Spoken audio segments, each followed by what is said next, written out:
네, 안녕하세요. 법이 어렵다고 느끼셨다면 걱정 마세요. 여러분의 법률 궁금증을 쉽고 빠르게 풀어드립니다. 오늘은 이선홍 변호사님과 함께 유익한 법률 이야기 나눠볼 텐데요. 오늘 주제는 바로 불입니다. 최근 산불로 인해서 많은 피해가 발생하고 있습니다. 뉴스에서도 연일 보도되고 있죠.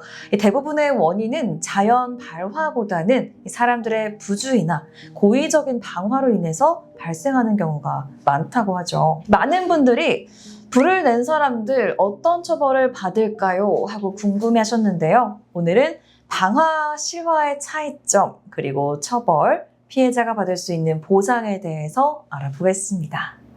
변호사님, 먼저 방화와 실화 어떻게 다를까요? 방화와 실화의 차이점은 고의성 여부에 있습니다. 즉, 일부러 불을 질렀다면 방화죄, 실수로 불을 냈다면 실화죄에 해당합니다. 형법에서는 방화죄의 종류를 세분화해서 나눠봤는데요. 대표적인 예로 현주건조물 방화죄가 있습니다. 현주건조물 방화죄는 사람이 거주하는 건물이나 사람이 있는 상태의 기차, 자동차, 선박 등에 불을 지르면 무기 또는 3년 이상의 징역형에 처하도록 규정하고 있습니다. 또한 방화로 인해 사람이 다치면 무기 또는 5년 이상의 징역형, 사망에 이르게 하면 사형, 무기 또는 7년 이상의 징역형으로 처벌하게 되어 있습니다. 오, 그렇군요. 한편 실화죄는 형량이 상대적으로 가볍지만 그래도 처벌을 피할 수는 없습니다. 실수로라도 현주 건조물, 공용 건조물, 타인 소유 건축물이나 물건에 불을 내면 1,500만 원 이하의 벌금형을 받을 수 있습니다. 또한 만약 업무상 과실이 있거나 중대한 부주의로 불을 냈다면 최대 3년 이하의 금고 또는 2천만 원 이하의 벌금에 처해집니다. 오, 그래요?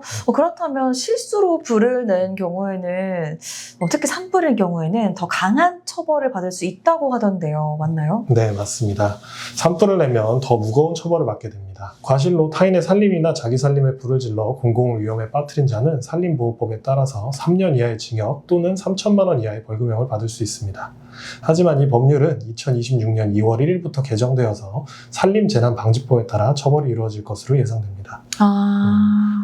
그럼 실수로 불을 낸 사람이 손해배상을 당할 수도 있을까요? 네, 실화자 역시 민사상 손해배상 책임을 지게 됩니다. 우리 법에서는 고의뿐만 아니라 과실로 인한 불법행위도 손해배상 책임이 있다고 규정하고 있고요. 따라서 불이 발생하면서 발생한 인명피해, 산림피해, 재산피해, 소방진화비용 등 모든 손해에 대해 배상해야 될 가능성이 큽니다.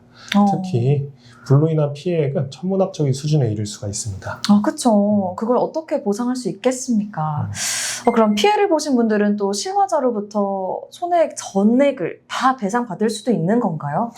안타깝지만 그 부분은 쉽지 않아 보입니다. 먼저 민법 제765조에서 손해가 고의 또는 중대한 과실에 의한 것이 아니고 배상으로 인해 배상자의 생계에 중대한 영향을 미치게 될 경우 배상액에 경감을 청구할 수 있다고 규정하고 있습니다.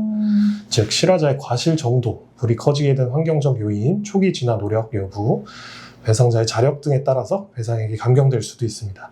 특히 이번 산불은 침엽수림의 특성이나 바람이 많이 부는 기상 조건 등으로 인해 피해가 커진 경우이기 때문에 배상액이 경감될 소지가 있습니다. 또한 현실적으로 실화자에게 천문학적인 손해배상액이 인정된다고 하더라도 실화자가 수십, 수백억에 달하는 배상금을 지급할 능력이 없는 경우가 많아서 실제 복구 비용이나 보상은 재난지원금 또는 국비로 충당되는 경우가 많습니다. 그러면 이게 좀 어려운 게 이 피해를 보신 분들이 실질적으로 구제받을 수 있는 방법이 있을까 싶어요. 네. 먼저 개인적으로 화재보험이나 실손보험, 농작물 재해보험, 가축재해보험 등을 들어두신 경우에는 보험사에 보험금을 청구하실 수 있을 것 같고요. 지자체에서 가입한 시민안전보험을 통해서 상해나 사망 등에 대한 보상이 이루어질 것으로 보입니다.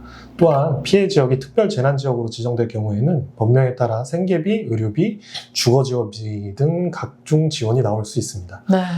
최근 산불과 관련된 피해 복구 모금 활동도 많이 펼쳐지고 있고 각종 포털 사이트 등에서 기부에 쉽게 동참할 수 있으니 관심 있으신 분들은 기부에 동참해 보시는 것도 좋을 것 같습니다.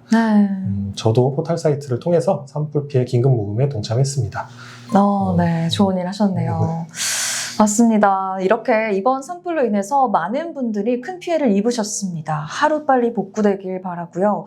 피해를 입으신 분들께는 위로의 말씀 전합니다. 또한 화재 진압을 위해서 밤낮 없이 애쓰고 계신 공무원분들과 또 자원봉사자분들 안전도 진심으로 기원합니다. 또 추가로 궁금하신 사항 있으시면요. 댓글로 남겨주시면 이선홍 변호사님께서 직접 답변을 주신다고 하니까요. 많은 참여 부탁드립니다. 네, 그럼 다음 영상에서 새로운 주제로 찾아뵙겠습니다. 안녕!